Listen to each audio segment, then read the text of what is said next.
A solemn note rang out across northern Michigan yesterday as thousands paused to reflect on the events of September 11th. 10 years ago, communities in northern Michigan held their own ceremonies to remember those we lost. Michael Kazaborski has continuing coverage with how we're remembering 9/11 10 years later. Well, for many people across the viewing area, Kevin, recognizing September 11th carries the same patriotic significance as Memorial Day, the 4th of July, or Pearl Harbor Day. What lingers in northern Michigan 10 years later, there's still a profound sadness. But like that day in 2001, we all search for hope collectively.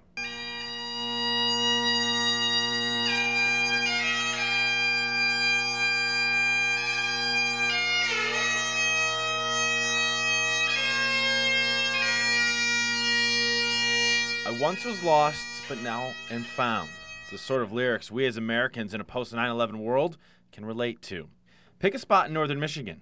You'll need to travel more than 600 miles to get to Shanksville, Pennsylvania, more than 700 to get to the Pentagon, and nearly 900 to reach Ground Zero. But on days like 9/11, distance doesn't compute. We're all bound as Americans. It's a good reminder to us that we're a global community, that we're part of America, and this is going to be a reminder that we're there for them. In places like Traverse City, Glen Arbor, and Big Rapids, 9/11 is a day for salutes, bowed heads, and waving flags. And each city is now the permanent home to a piece of the World Trade Center towers. Many people, including my children, were not born, so they don't understand the magnitude of September 11th. It will stand here, and the people that see it will be able to reflect on something that they may not actually be familiar with.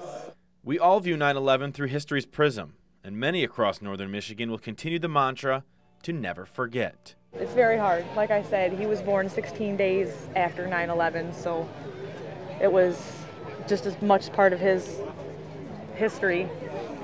And while we gathered at separate parks and separate fire halls, we were really gathering all together. We are part of the whole brotherhood and sisterhood of police and firemen, and we'll be here for them.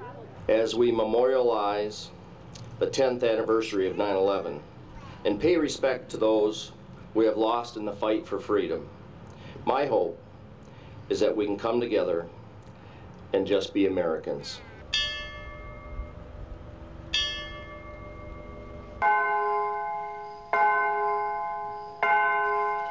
Even though we're all individuals, we still come together as one to show the world that we're not afraid. No matter what town, no matter what state, we united as one through all the dangers, toils, and snares. To see the pieces of the towers yourself, you can visit the Department of Public Safety in Big Rapids, the Glen Lake Fire Department, and the Grand Traverse Metro Fire Department. Reporting live, I'm Michael Kazaborski for Northern Michigan's News Leader. Since 9/11, we've heard a lot about first responders, much more than we ever did before the attacks. And 10 years later, for the men and women who come running when others are in trouble, it's much more than a job, something reinforced by the dramatic events seared into their memory. This was Ground Zero, 1 month after the attacks. Twisted steel, rubble in every direction. A heavy sadness as planes fly over and remind those below of America's darkest moment. This home video was taken by Cherry Grove Township firefighter Mike Bell. What was this, the entrance to Subway or something? I have no idea. He had to see this for himself. A pull to the scene of the crime and the scene of unmatched courage. He had to see it because perhaps no group of Americans felt the attack as deeply as the brotherhood of firefighters. Yeah, being a firefighter, you look at everything as a firefighter. So as I'm watching the buildings burning, I'm doing a little mental evaluation of what they're at, what they're facing. I quickly came to a conclusion the building was going to collapse, but nowhere near the way it did. And right away knowing that anyone that was in the building was pretty much a loss. And to hear later that some survived is miraculous. They had to know going in and going up that, the potential was very great that there could be a structural collapse. 343 firefighters died when the towers did collapse. And there's something about firefighters everyone learned on September 11th. The brotherhood. We lost 343 of our brother firefighters in New York City on that day.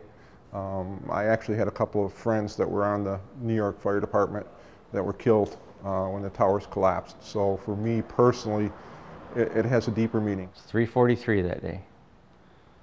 You know, we feel for each other, we help each other. And even to this day, it chokes me up. You know, it's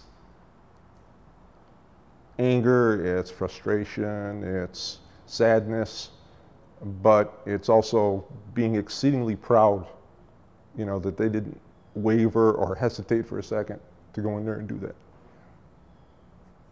The spirit that exemplifies the brotherhood of firefighters, the spirit on display that day, continues in every firehouse across our nation. Everybody needs to remember that day, and everybody needs to remember more than anything how we came together, and we should still be fighting together, you know, as a country.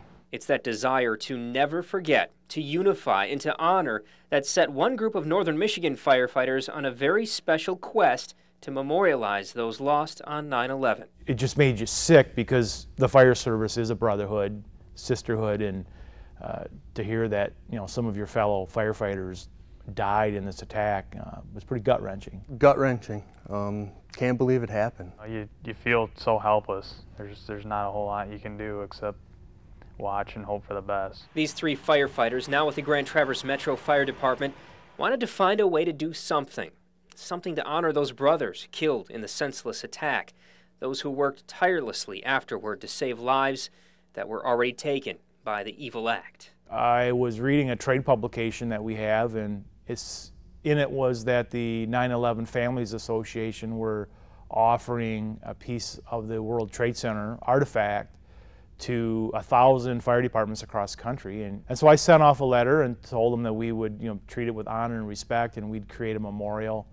And a little while later, I got a letter back saying, hey, you've been chosen. And then the lady said, what do you want?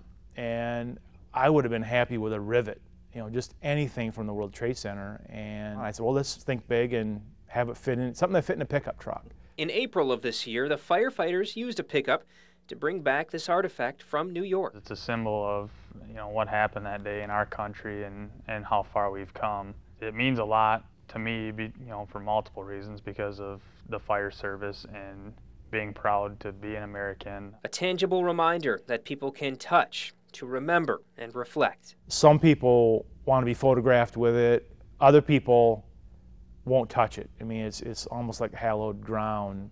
And then other people will reach out but not touch it. And then you'll also see people come back maybe an hour later, and they got home and something just moved them and they had to come back and look at it. It's been 10 years since this piece of steel from the North Tower was here among the rubble at Ground Zero, but it is so much more than rubble. It's a part of every firefighter, every American.